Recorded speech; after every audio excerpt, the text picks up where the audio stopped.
Good morning, everyone. Thank you for being here. In December of 2015, previous Attorney General commissioned a law firm from Washington, D.C., Buckley Sandler, to do an investigation into what had already been widely disseminated, pornographic, racist, misogynistic emails that had been found on Office of Attorney General servers during a previous investigation into an unrelated matter. In August of this year, a report was completed, which many of you have in front of you. The actual date of the report is August 18th, 2016. There had been a previous version of that report completed in May of this year, but then Solicitor General Bruce Castor chose not to release that report and asked for additional information to be included in the report. On August 30th of 2016, I was confirmed by the Pennsylvania Senate to the position of Attorney General following my nomination by Governor Wolf. At that point, I had the first opportunity to review the information that was contained in the report.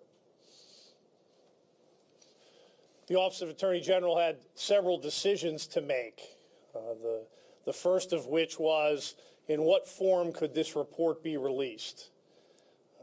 To that end, we began a review of the information contained in the report, including Buckley Sanders' determination that thousands of emails that they had recovered were deemed to be offensive. It's important to note that the law firm had been provided over 6 million emails that consisted almost entirely of communications that had occurred between Office of Attorney General employees and outside individuals. And when I say outside, I mean outside the Office of Attorney General, whether they be members of the courts, whether they be the members of district attorneys' offices, whether they be members of other state agencies. Their findings found slightly over 11,000 emails to fit a definition that they deemed offensive.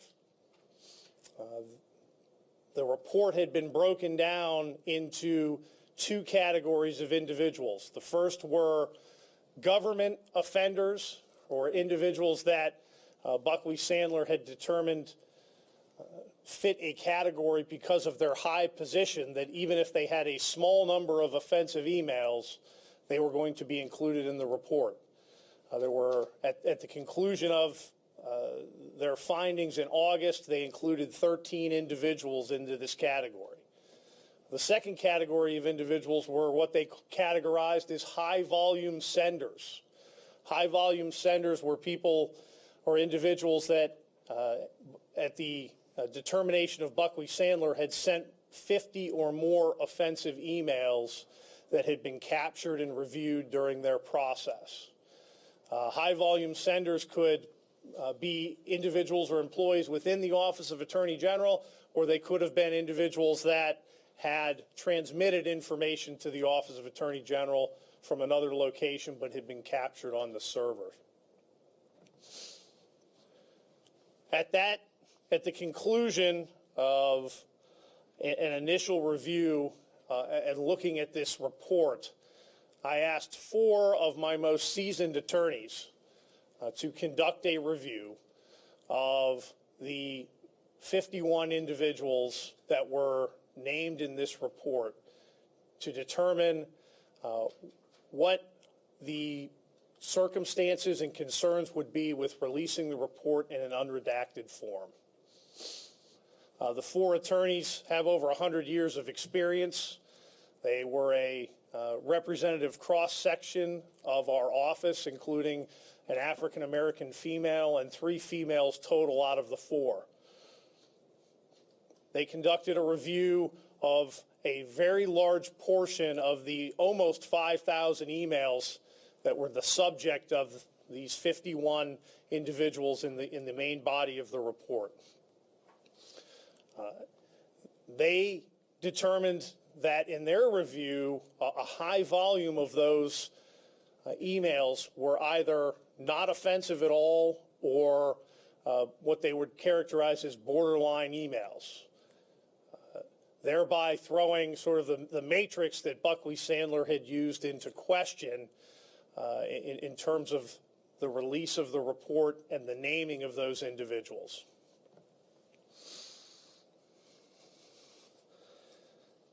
As you have in front of you the Buckley Sandler report in a redacted form. It has not been altered in any way but for the removal of the names of the individuals that were responsible for sending the emails that had been flagged by Buckley Sandler. It is a full and complete report. Contained on the disk that was also provided you are the appendices that were developed by Buckley Sandler with the exception of one appendice, which is Appendix H, or Appendix H, that I'll be happy to discuss with you when I take questions. The report provided no evidence to support the idea that there were relationships between prosecutors and judges that may have resulted in inappropriate ex parte communications that might have affected the administration of justice in Pennsylvania. In fact, of the 51 individuals named, 5 were judges, 2 of whom the press and the general public are well aware of their emails, the content of their emails, and the potential effect that that may have had. The other 3 judges were engaged in a small number of communications either with their spouse or with family members that had absolutely nothing to do with the administration of justice. However, out of an abundance of caution, we have referred those emails to the Judicial Conduct Board for any action that they may deem appropriate. In addition, the methodology that was used to develop the report is extremely over-inclusive and somewhat troubling. We found a number of examples where emails appeared to have been flagged by the use of search terms or a computer search or a computer algorithm, and there was no attempt made to determine the context of the emails, the content, the relationship between the parties sending the emails, and that created a real problem. There are a number of examples that are cited in our release, including a network of women who were diagnosed with breast cancer that shared emails with a phrase used to encourage self-detection of the disease. Those emails were flagged as inappropriate. An email in which a person questioned why he was not invited to a bar mitzvah was flagged as inappropriate. A Jewish employee sending a friend an article about how Jewish people voted in the 2010 election was flagged as inappropriate. A Catholic employee confessing to another employee that he had eaten a hot dog during a Friday in Lent was flagged as inappropriate.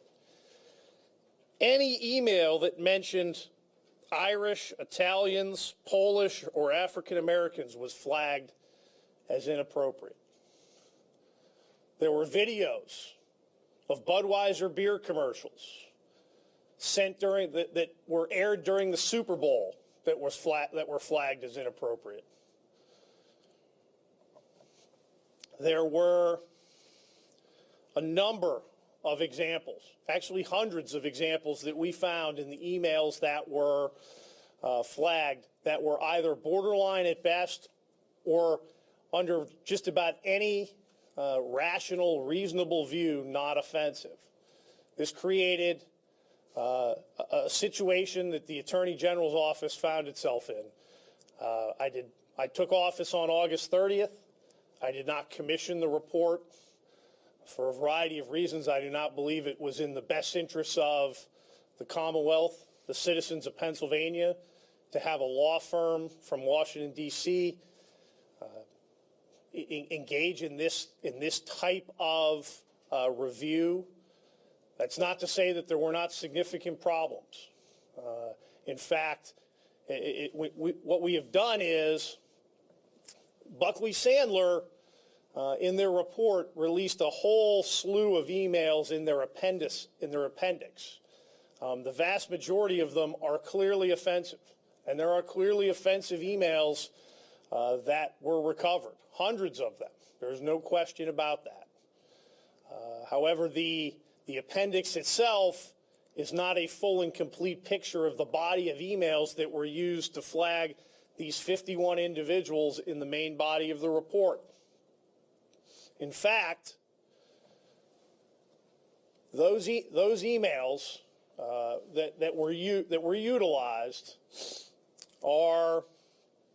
have many issues in them, and they are not just the pornographic or the other types of emails that everybody expressed, concern about, understandably so. And there are many individuals, some of whom were flagged as high-volume senders, that were said to have sent 80, 90, 100 emails, none of which contained pictures or overtly racist information in any way. In many instances, they are conversations that people are having with other people where they are using words that are deemed to be offensive. Some I won't say here, but some start with the letter B, some start with the letter S, some start with the letter F. They're words that are used in everyday conversations, rightly or wrongly, but that is what has happened. Those were flagged as being inappropriate and subject to disclosure, regardless of the content or how the email was utilized. As a result, I was left with a report that the public has a right to see because there were significant taxpayer dollars that were utilized to produce it. As many of you know, already hundreds of thousands of dollars have been expended as a result of the production of this report. However, I had to be very mindful of the fact, and I had many discussions with my senior team in the office about the consequences of naming all of these individuals under the circumstances in which we found this report. And to do so, I felt, was problematic for a couple of reasons. And I'll be happy to take questions about this and talk about it. The first was our own employees that were named in the report that the previous administration had chose to discipline. Many of them are members of unions within our office. They have already been disciplined. There are specific clauses in their contract that talks about not publicly embarrassing those individuals. 2 years ago, they were disciplined for emails that in most cases were sent 6, 7, or 8 years ago. The office chose to do that, and yet a report was commissioned ostensibly under the idea that these individuals would then be publicly named after they were privately disciplined within the office. That creates significant problems. The second problem was we were being asked as the Office of Attorney General to be the moral arbiter of many emails. We were placed in a position of having to review them. There were real questions about whether hundreds of the emails were even offensive at all. There were a number of emails that were very borderline, and then there were some that were patently offensive. And there was no question about it. But we're being asked to possibly destroy the reputations of state workers and other agencies and a whole host of other individuals for whom we have no responsibility. But it would be our office making that decision. Therefore, although I am redacting the names of the individuals in the report, we are forwarding to the appropriate agencies or the appropriate employers information about what was found in this report to allow those individuals or agencies to take whatever action they deem appropriate. This was a very difficult decision on how and what form to release the report. I wanted there to be no mistake about the content of what was in here. Therefore, we are including on the disk, which you all have, over 1,000 emails, which is a very representative sample of everything from innocuous emails to emails that may be questionable to patently offensive emails. They have been properly redacted, but the emails that are pornographic and obviously offensive, it will be apparent why that is so when you have an opportunity to review them. This was an extraordinarily difficult decision for the Attorney General's office and myself personally to make.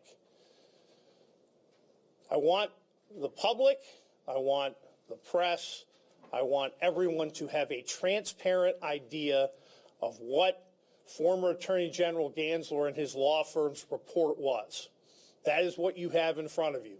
You have the entirety of the report from page 1 through the last appendice, with the exception of one appendix, which I will talk about when I take questions. All you do not have is the names, because to do so under the circumstances in which I found the report, I felt would be imprudent. It would not be myself fulfilling one of my most important responsibilities, which is protect the fundamental rights of every citizen, even if I agree with or disagree with what they may or may not have done on these particular servers.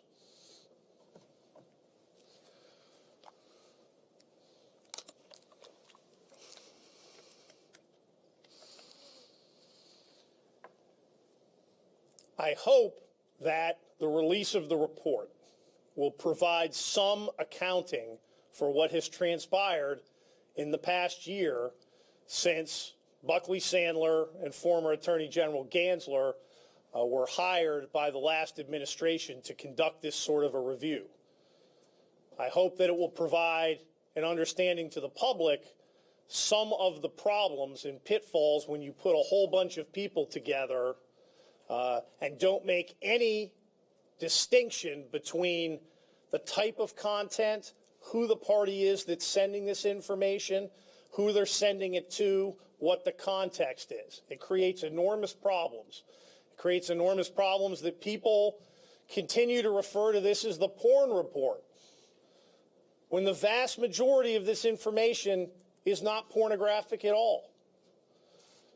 It creates enormous problems when people continue to refer to it in terms that characterize how it affects the administration of justice. When you put aside the two judges that everyone has already discussed thoroughly in the last year and a half, there is very little evidence, there's no evidence, that prosecutors or other attorneys from the Office of Attorney General engaged in improper communication or contact with judges in this Commonwealth that have affected the administration of justice or the outcome of cases. In fact, the majority of the people in this 51 that were named in the report are support staff of various agencies, or maintenance workers, or computer experts, or other individuals whose jobs do not routinely put them in contact with the public in the way justice is administered. That's a very important point. And the vast majority of these emails were sent 6, 7, or 8 years ago. Because I'm here to tell you, and it's important that everybody understand, the culture, not only in the Attorney General's office, but I think in other areas of the state, has changed as a result of this. We have email filtering systems now in the Attorney General's office that controls the kind of content that can go back and forth.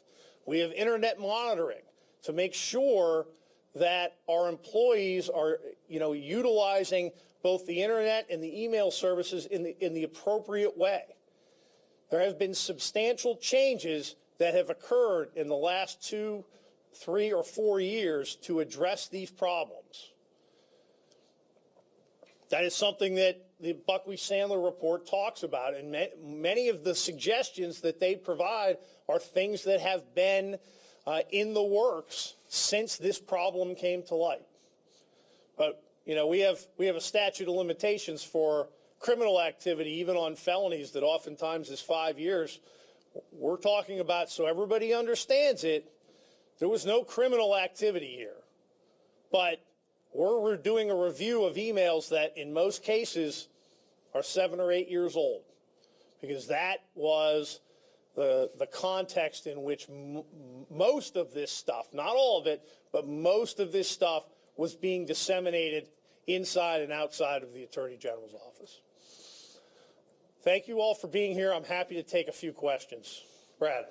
Bruce, do you intend to pay the remainder of the bills for a report that you consider to have used faulty methodology? We're still under review as to and working with the law firm regarding any outstanding bills, and we hope to have that addressed in short order. I'm sorry? How much has been spent so far? Just under $400,000, I believe $385 and change. Angela? Doesn't redacting the names in the report undermine this whole process here, which is to make it publicly available? It's a good question, and we struggled with this question.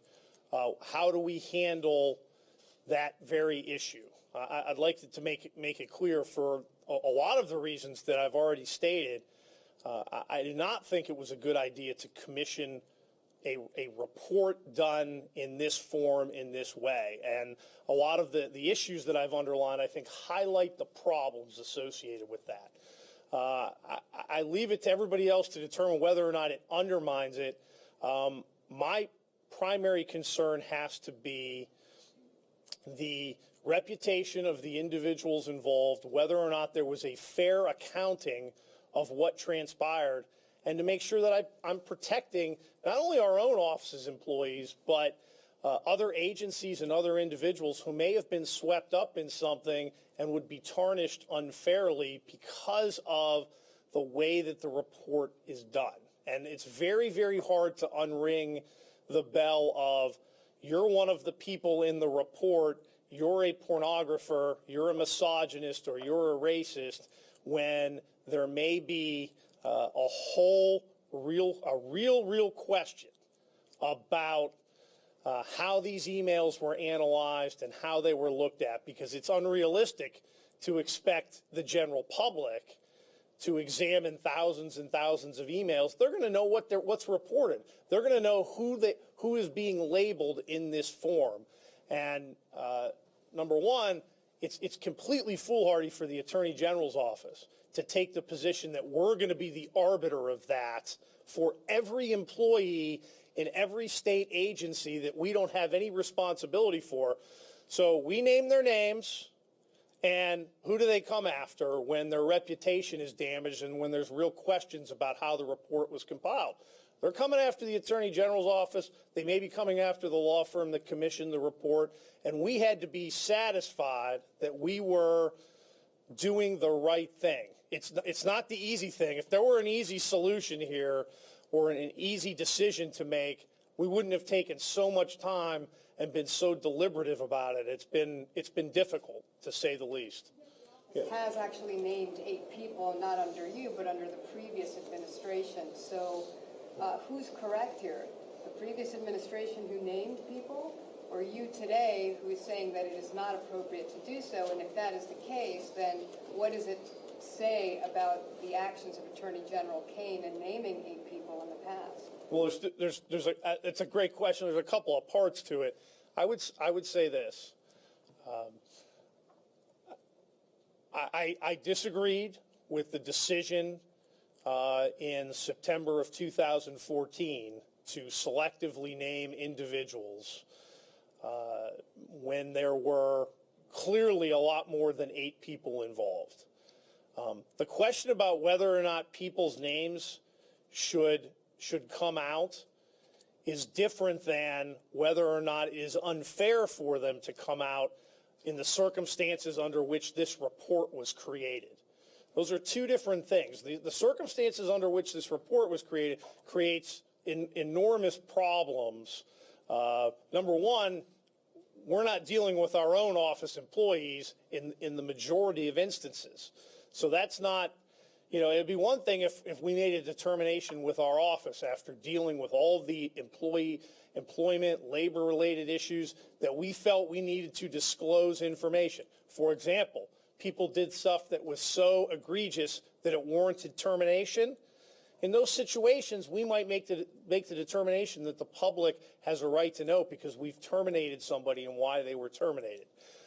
So in certain instances, the disclosure of names may not necessarily be inappropriate or even the wrong thing to do. It might be the right thing to do. The circumstances I found myself in, my senior team found ourselves in August of this year was, can we release names? Because you can't release some and not others and start to play that it's just incredibly difficult. So we were forced into a position where how do we release the report with everything that we found and still protect individuals' rights to their reputation, which is a very well-founded, established principle under the Pennsylvania Constitution and case law. We had to be mindful of that because, I didn't want the next Attorney General to spend the next 2 years dealing with lawsuits and fallout that would come from what had occurred here and detract from everything else that we have to do. I mean, go ahead, Steve. Hey. What's in the missing appendix you mentioned? Yeah, the appendix was, and back in August, before I took office, there was an appendix that listed hundreds of names of individuals who were deemed to have sent at least one but less than 50 offensive emails. And they were compiled into just a list of names, and that was the appendix. That appendix has been removed.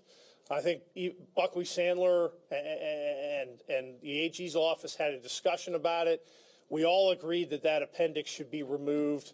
I can tell you I found dozens and dozens and dozens of examples where somebody was flagged for one email that, for example, it was an email where they were on a network of women diagnosed with breast cancer, sharing emails with a phrase used to encourage self-detection of the disease.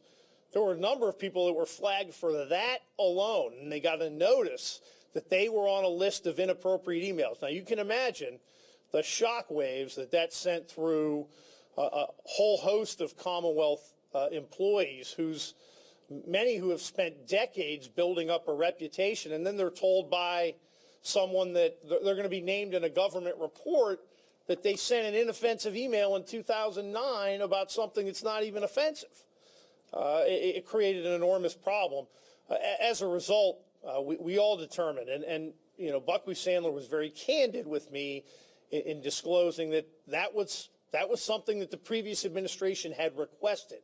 They understood that because of the nature of this type of investigation, that it made no sense to try to go after somebody for 1, 2, or 3 emails unless there was an email that was so patently offensive that it was obvious and called into question their ability to do their job.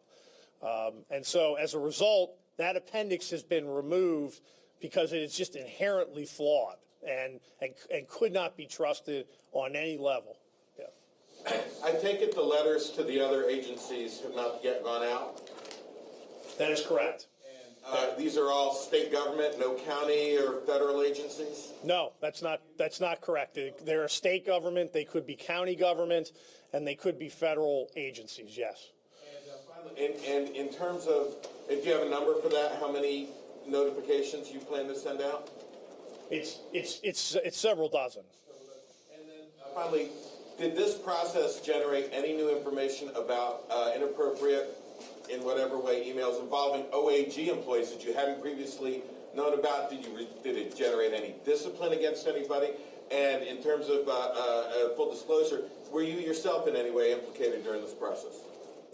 I'll take those questions in reverse. I was not implicated in any way during this process. My name is not in the report. It's not in the appendix. I'll tell you quite candidly, though, based on our review of the emails, and I know a lot of you and have a great deal of respect for all of you, it wouldn't have surprised me based on the standard that was used in certain circumstances if myself or any other member of my senior team or any of you could have been flagged for some of these innocuous things that might mention things like religion or mention a nationality, and there's no regard for the context in which they're used. So I'm not in it in any way, and that had absolutely no bearing on what we did. And if I was in it, I would have disclosed that the minute I took office and I knew about it. But and I would have released the email so that everybody would know that the individual that's responsible for ultimately making the decision here. Here's what it said, and here was the responsibility. So that's the answer is no.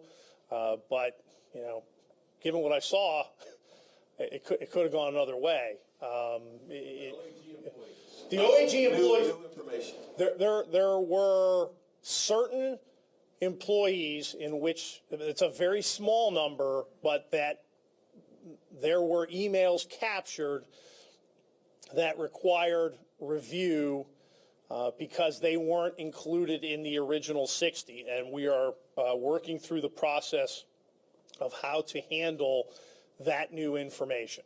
There could be more discipline. There could be more discipline, yes.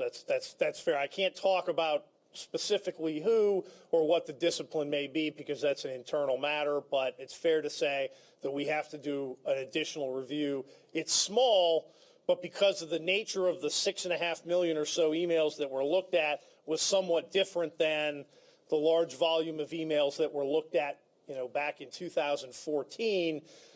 There were some slight differences, but it was in almost every case in our office, we were not talking about agents or attorneys. We were talking about support staff and others who have jobs that don't directly interact with the public or with how justice is administered in the Commonwealth. Yes. When you were confirmed, the state senator said that this report will be watching. Those people, as you know, probably aren't going to be satisfied with this report. I'm inferring that, but that's what I'm going to do for the purposes of this question. You've already stated a lot of this, but what do you say to the critics who are likely to find this report to be inadequate? Look at the emails. That's what I say. I mean, look at what we're releasing. Look at the total body of what transpired. Look at the report, and then ask yourselves, would you feel comfortable naming those individuals, knowing the state of the law in Pennsylvania and the difficulties that the Attorney General's office would have to face in dealing with all of this? That's what I implore them to do. The individuals that were not our own employees, we're going to send that information to their employers if they want it, so they can take whatever action they feel is warranted under the circumstances. For us to play that role, I'm sorry if people aren't satisfied. I really am, because I understand a lot of the angst and anger that is out there as a result of certain types of emails that were obviously being sent. But I have a responsibility, to the office and to everything moving forward. The Attorney General's office has been faced with incredible amount of adversity. A lot of it based on decisions that were made that led to lawsuits, that led to decisions to invest hundreds of thousands, if not millions of dollars in areas that have detracted from the core mission of the office.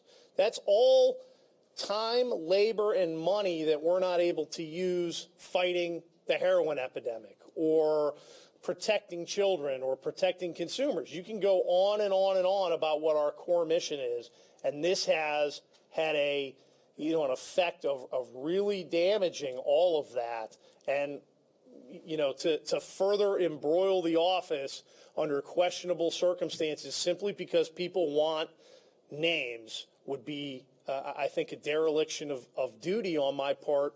And I'm happy to talk to anybody who wants to discuss it, but, and I understand that there are going to be people that aren't happy, but we've deliberated over it. I feel we're doing what is in the best interest of the office and of the citizens. Charlie. Hey, I wanted to ask you to elaborate on one thing that you said here. You say that you believe the report shows no new evidence to leave the citizens of Pennsylvania questioning their faith in that system, that being the justice system.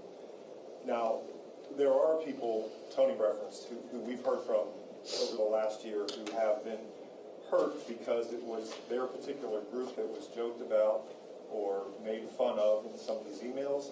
And I guess I'd like to ask you, are you saying that it doesn't matter what a judge and a lawyer may joke about outside of casework? No.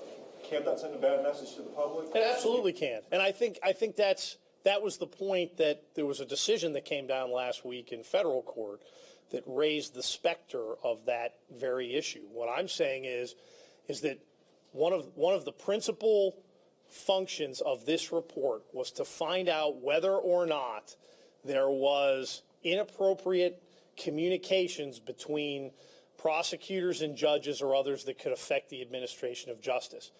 The two judges that everyone has referred about, people can debate whether or not those emails undermine or create an attitude of bias, but everybody has that information already. I'm saying there's nothing new. There was nothing new. There were three other judges that were named in the report. All three of their communications were spousal or familial communications, and they were a very small number and did not raise the kind of questions that perhaps were raised with regard to other judges that have already been made publicly available. So when I say there's nothing new, I'm saying just that. There's nothing new. I'm not saying that what hasn't already come to light hasn't raised legitimate questions and concerns that everyone has a right to ask. Bruce, you had alluded to Justices Aiken and McCaffrey. Conversely, is there anything in the report that exonerates anybody whose name has already come out? And does the Attorney General owe that person, out of fairness, to publicly exonerate them based on the stuff Kathleen Kane said before through the courts, through the media, that sort of thing? When you say exonerate,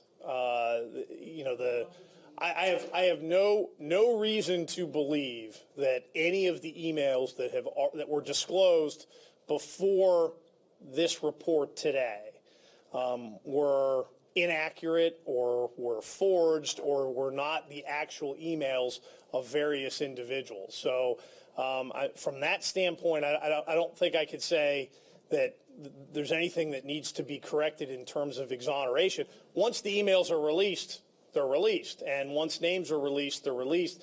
It's up to the public and everyone else to decide about the propriety or impropriety of those communications. So I guess the answer to your question is there's nothing that I'm aware of that would exonerate individuals, independent of anybody's review or reading of a particular email and what it means. Bruce, what standard did you use in terms of deciding which emails you're going to forward to employers? In other words, did it have to have graphic sexual content, or could it just been a joke? No, it was deep. We tried to stick with the standard of, would a reasonable person deem the email to be offensive? I could put, you could put an email in front of 1,000 people, and you might have one who doesn't like it for one reason or another, but that might not meet a standard. So that is what we've asked, our team to do, because we had to make a decision that we felt was personal, that took a deep dive in reviewing the context and the content of the email, that wasn't something that was spit out of a computer, and that was the only fair thing to do in determining whether or not to send information on. I mean, we would also consider how long ago it was sent, how many of them were sent, what was the context in which they were sent, and who they were sent to. I mean, those are all things that we'll consider, but I don't think there's any question that we're going to have to make review. We're going to have to make some referrals based on the information we have. Can you give an example of what type of email that you think a reasonable person would consider to be offensive, just a category without any specifics? I mean, what sort of... A pornographic email that shows obvious nudity or individuals engaged in sexual acts.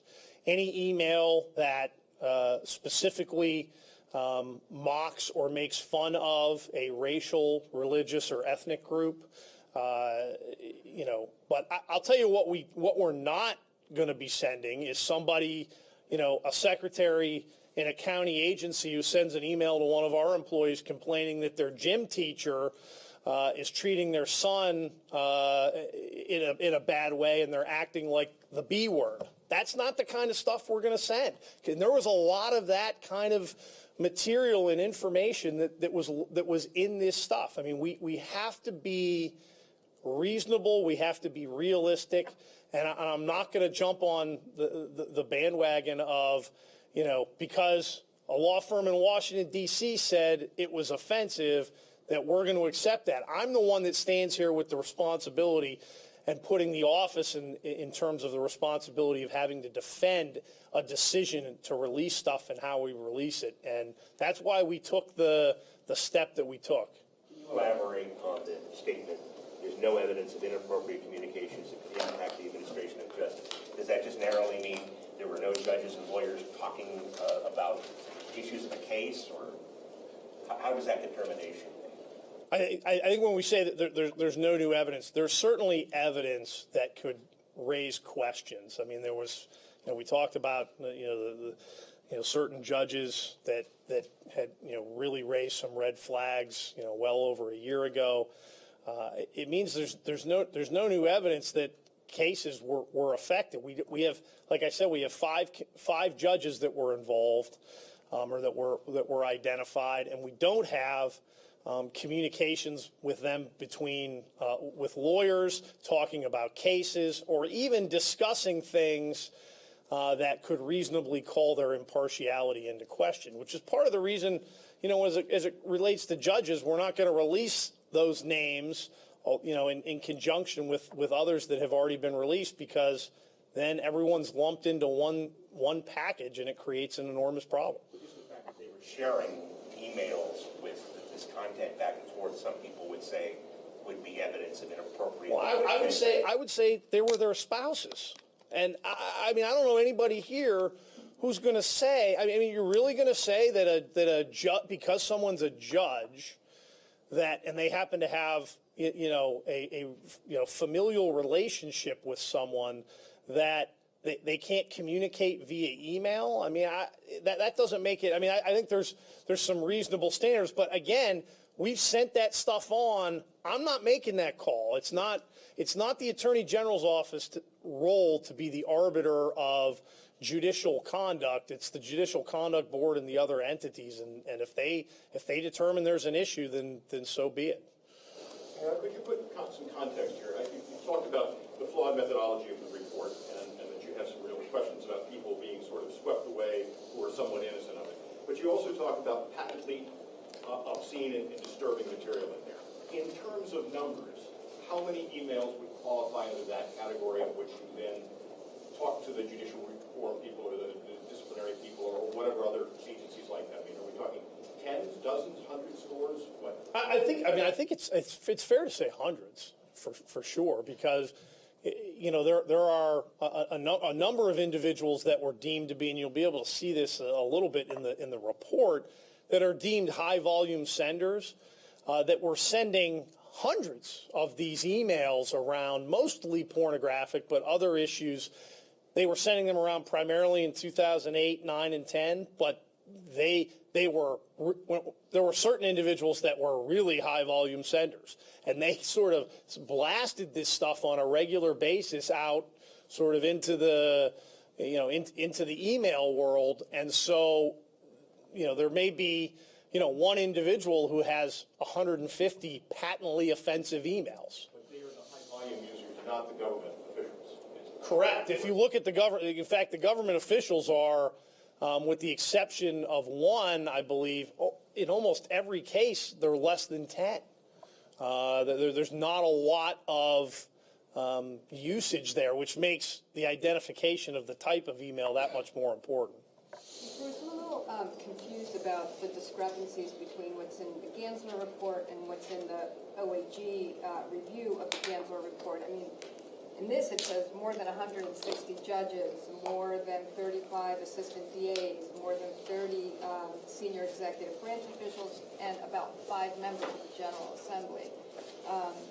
Yet your report talks about 5 judges, and I haven't been able to review your report thoroughly, but it just talks about 1 member of the General Assembly. Just to be clear, as a point of clarification, are you saying that of the more than 160, 155 of those were not offensive? I'm saying that the what you have deals with the people that were named in the report. That is what they characterized as government officials or high volume senders. Where Buckley Sander came up with 160, you'd have to ask them, but they only named 5 in the report. Appendix H people. And well, I can tell you categorically there are not 155 judges in Appendix H. That's 60 is the number of emails. It might be the number of emails. So then, how many people were in Appendix H? It's in the hundreds. You said that there was no criminal activity found. But some of these people were extremely high-volume senders. And you know the background in this building in terms of bonus gate, computer gate. At what point it does someone's use of a computer on state time, sending out blast emails over and over again, reach into theft of honest services, some sort of... Nobody here qualifies for that? And that never happened? I can tell you that it's important to remember we're talking about, it's not like they're doing it all in one day. So we're talking about, this is usually conducted, occurred over a period of years.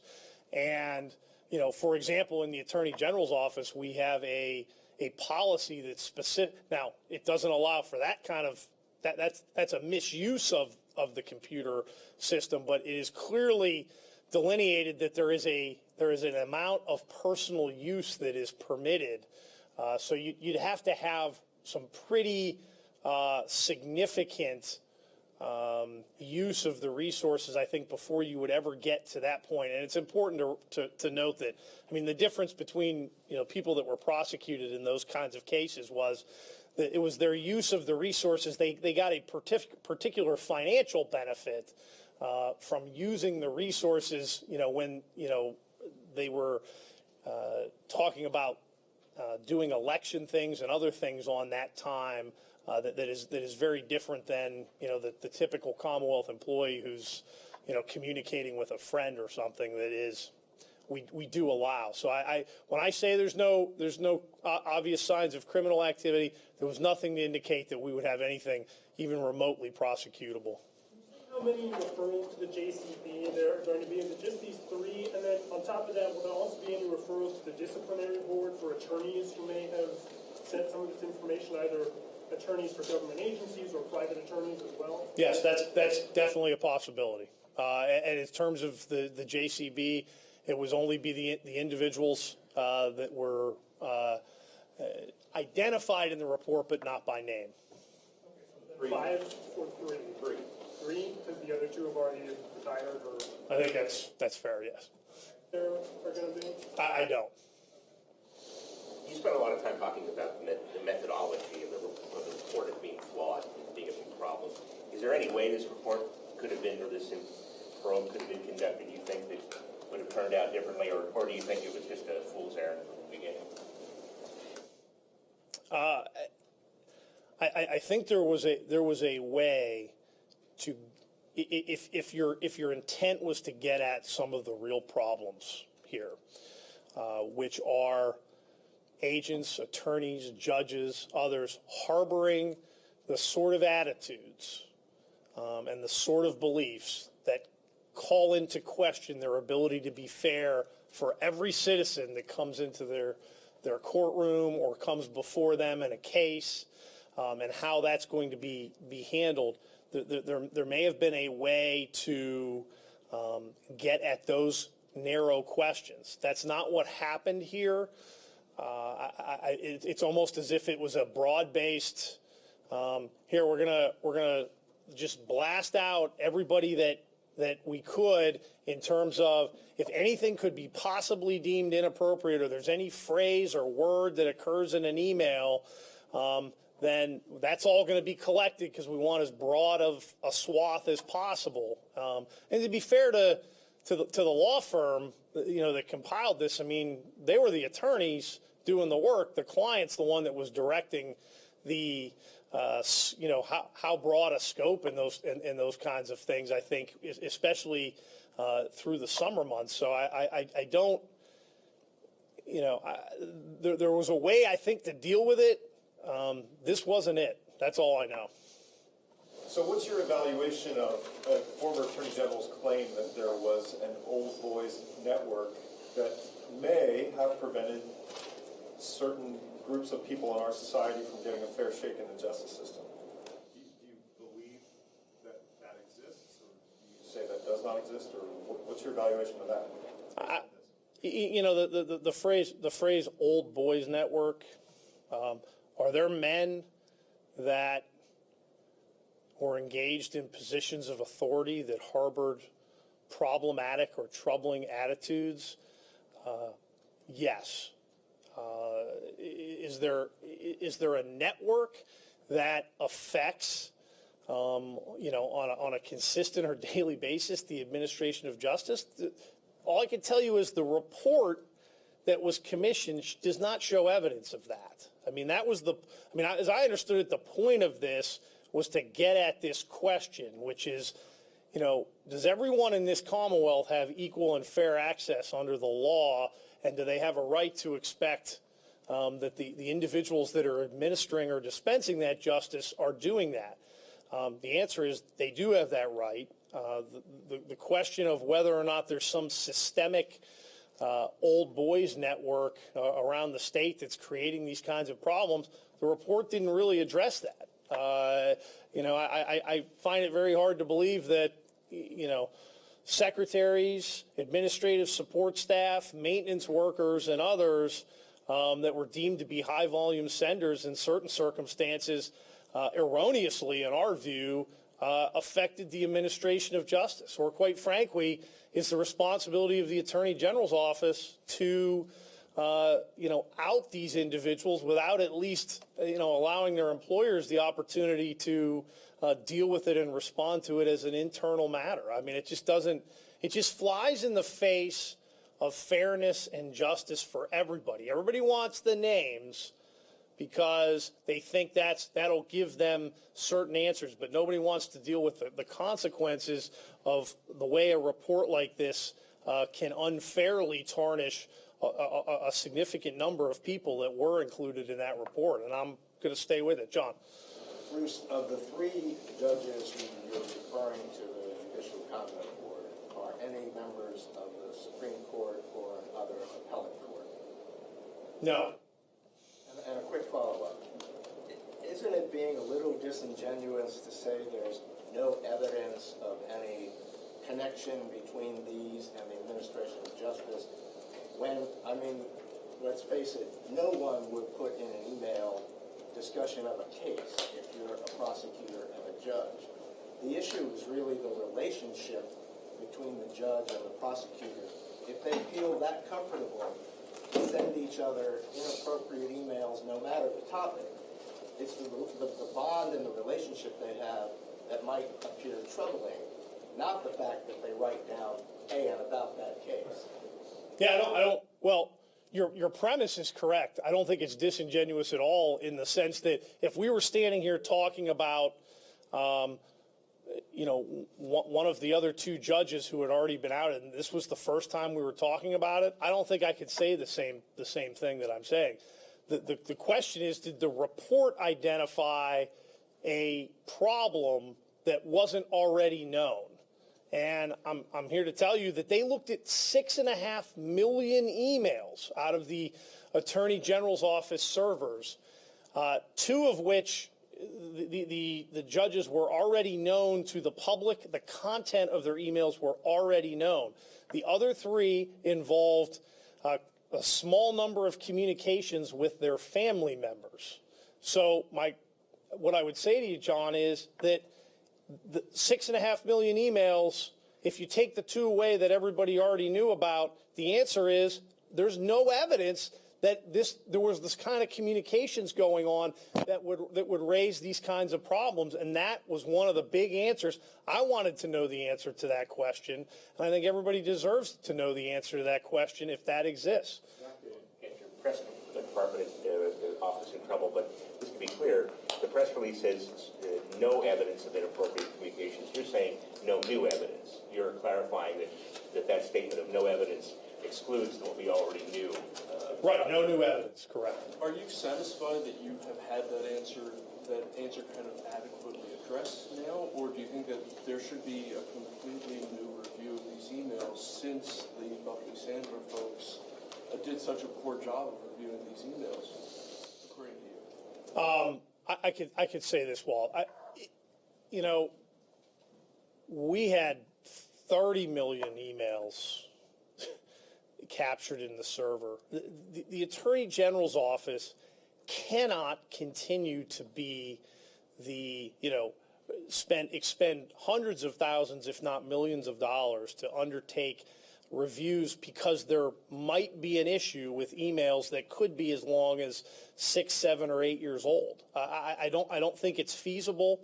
I wish that this had been done in a different kind of way 18 months ago or 24 months ago, so that we weren't still here talking about this 2 years later. But I'm comfortable that when a law firm looks at 6.5 million emails, that is what appears to be the entire body of office to outside entities, and this is what they found, that there's not enough other than what's already been disclosed to go on some other sort of expedition looking for problems. What does the window look like that they analyzed? What's the latest of these? 2000, they looked at emails from 2008 up and through the end of 2015. So you're talking about almost a 7-year period. So bottom line, would you consider this report and the direction of it by the previous Attorney General to have been a waste or poor use of taxpayers' money? I would say poor use. And likewise, in following up on that, the 8 people who were named 2 years ago, I guess it was, based on what the report has shown here, is there any evidence to suggest there was justification for naming those particular individuals, or does it appear they were just randomly picked out? There's nothing in this report that addresses that issue at all. Were the 8 who were named by the Attorney General's office 2 years ago part of the main report? It would be under the same rubric under which we're not disclosing the names. That would be in effect to do that. But I can say this, that there was a difference between this review and that review. The review that was done 2 years ago was looking almost exclusively with inter-office communications. Those communications that Buckley-Sandler reviewed always were communications from an Attorney General's office to an outside email address or vice versa. So it's a very different body of emails. So where do you go from here? You said that some of the recommendations have already been followed up on before this report. So do you just kind of close the report and move on, or do you have a takeaway that you're going to be implementing? Well, part of the takeaway is what I described earlier about making sure that there are sufficient reforms in place. I mean, I know that the Attorney General-elect has indicated it's a very, very important priority of his to have as many ethics reforms in the office as possible.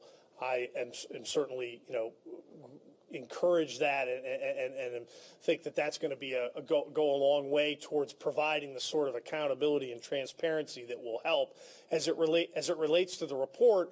The report is the report. You have the report absent the names. There is nothing else that was created by Buckley Sandler outside of the report and the appendices, with the exception of the one appendix that I mentioned.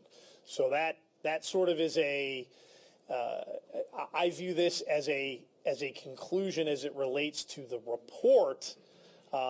We have other obligations moving forward that I've described about what we're going to do to try to alert outside agencies that they might have an issue or something they want to address regarding emails and their employees. On that point, some of the emails that have been released publicly before, I'm thinking of emails that were found for Justice Aiken, for example. He trafficked in most of those emails, maybe all of them, as John Smith. It was an alias, an email alias. And when you looked at those emails, there were lots of email handles that people used. And I was curious about the degree to which Buckley Sandler's people tried to identify those folks. Somewhere in there is like U.S. attorney, certain county employee or certain municipal employee. But what about all the other people? Did they try to do some kind of forensic way to try to identify all those folks as to whether they were public officials or judges? Yeah, John Smith is Mike Aiken, So. Yeah, I mean, I think that they did with the that they requested a body of emails that our IT department was able to collect and disseminate to them either late last year or early this year. I'm not sure the exact time frame.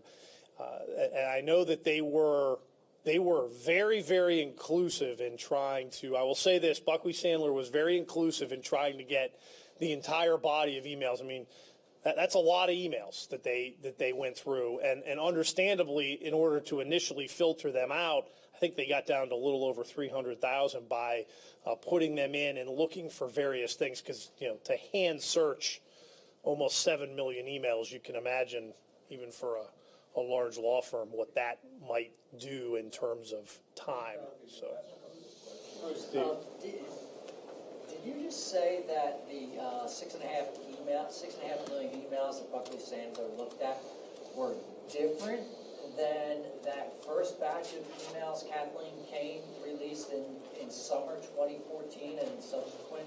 And who made the decision to parse them out like that? I believe that's correct. I mean, I think that's fair to say because, as I understand the collection of the emails, the focus was on contact that Attorney General's office individuals had with outside agencies. So in other words, part of the body of that 6.5 million emails was not if I'm an attorney in the AG's office and I send an email to an agent in the AG's office and it's both on our Attorney General email, that is not a part of the body of emails that Buckley Sandler looked at. Did this process... 6.5 million emails then? That's a good question.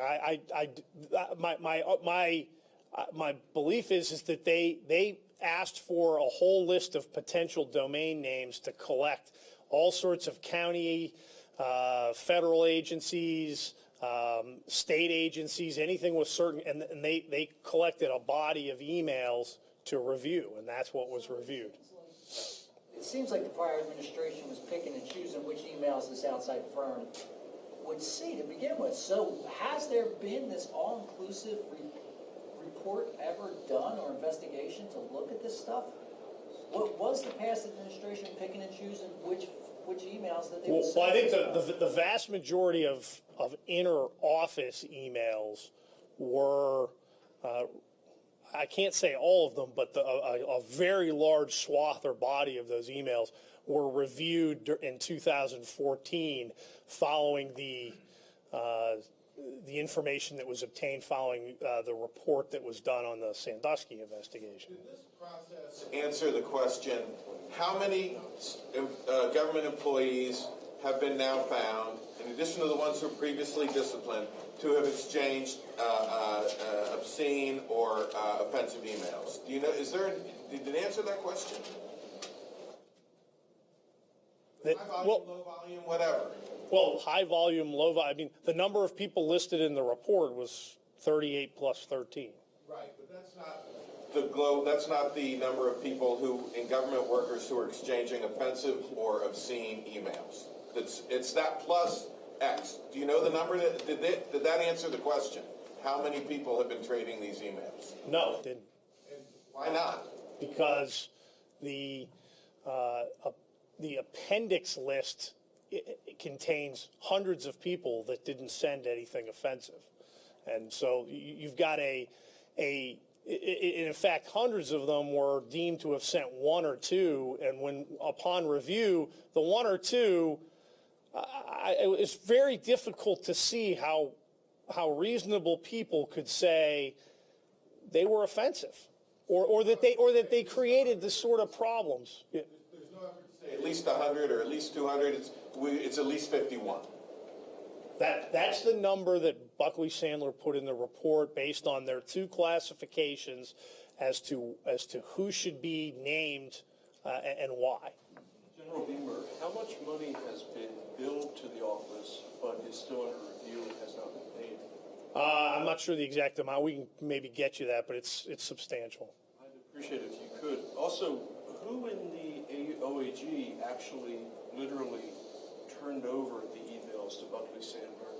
And you know how they decided what emails to turn over? I don't know the answer to that question. No. Did they have the authority to do so, do you believe? I had raised this question before and had considerable, I had a lot of concern about the type of emails that were being released to a law firm in Washington, D.C., and whether or not the release of certain information could be problematic based on certain laws that we all have to deal with in the criminal justice system. I'm sorry, taxpayers have spent nearly $400,000 thus far. You have not done any sort of internal investigation to ask your IT department how did they pick 6.5 million emails? Because the IT department, well, let me be clear, Steve. The IT department didn't pick 6.5 million emails. They got a request from Buckley Sandler as to the types of email addresses they wanted, and that's where that number comes from. The request came from the law firm. Buckley Sandler was the Attorney General's client, wasn't Kathleen Kane's client. So did you ask the firm, or did any of your staff ask the firm who derived how they were asking for $6.5 million, or why they were only asking for these emails and not the internal emails? Because, as we all know, Kathleen Kane got some emails, her sister got some emails. Where is she looking to protect herself or her employees or her friends in that agency? Right.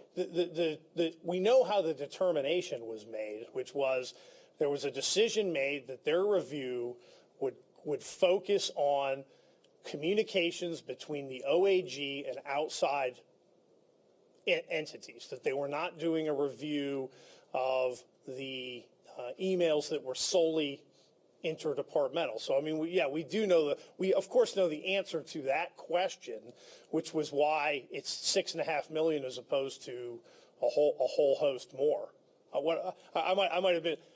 What I'm saying is we didn't participate in the decision-making process as to how that occurred. But aren't you missing then an entire universe, in theory, of inappropriate emails? In theory, but this is something that should be, though, of concern to the Attorney General's office, or should it not? I mean, I think I tried to answer this question earlier with Wallace, which is, it's not as though those haven't been looked at all. I mean, there's a reason that they were able in 2014 to disseminate hundreds of what they deemed to be offensive emails involving certain individuals. That was based on a review of hundreds of thousands of emails during the course of what transpired then. So it's not like the 6.5 million were the only ones that were reviewed. If you're asking me, has the entirety of every email that's, throughout every division of the office that's ever been captured in the last 8 years been looked at? I think the answer to that is no.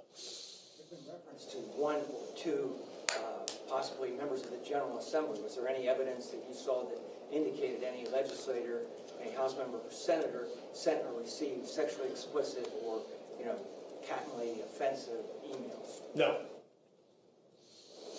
What are your thoughts about this federal judge who cited these emails, and specifically the ones involving the two former state Supreme Court justices, as potential grounds for an appellate hearing? It's not appropriate for me to comment on the ruling of a federal judge, other than to say I don't think in the footnote in that opinion, as I understand it, it didn't raise any question that wasn't raised by a lot of individuals based on the emails that were already publicly available for the last year and a half regarding those two justices. Precedent, though, the judge raising this, possibly. Well, it's obviously in any case the Attorney General's office has to deal with where there may have been an issue in front of that court. We will have to deal with it, and those emails that exist, speak for themselves, and judges and others who have to make the ultimate decision on whether or not this has. More and more cases being challenged. I'm sure that it will be something that litigants take a look at. Yes. Are you worried about any cases that the AG's office has been involved in or is currently involved in that could potentially be used as a grounds for an appeal or? I take every case that we have. Obviously, I'm concerned anytime there's an issue that could impact a case that's been handled, whether it's an issue like this or some other issue. So the answer is we have some very good appellate people who will obviously try to deal with that. Just a last question, Sean. Yeah, all of this has its original genesis in the Jerry Sandusky case, I believe, and how there was a look back at the Sandusky investigation as part of the Moulton report. Emails were uncovered and so forth. Did Buckley Sandler or in this review uncover anything that pertains to the Sandusky case that raises any new red flags there? I don't believe that they did. No. I mean, if they did, it was not brought to our attention in the plethora of this 6.5 million emails. So.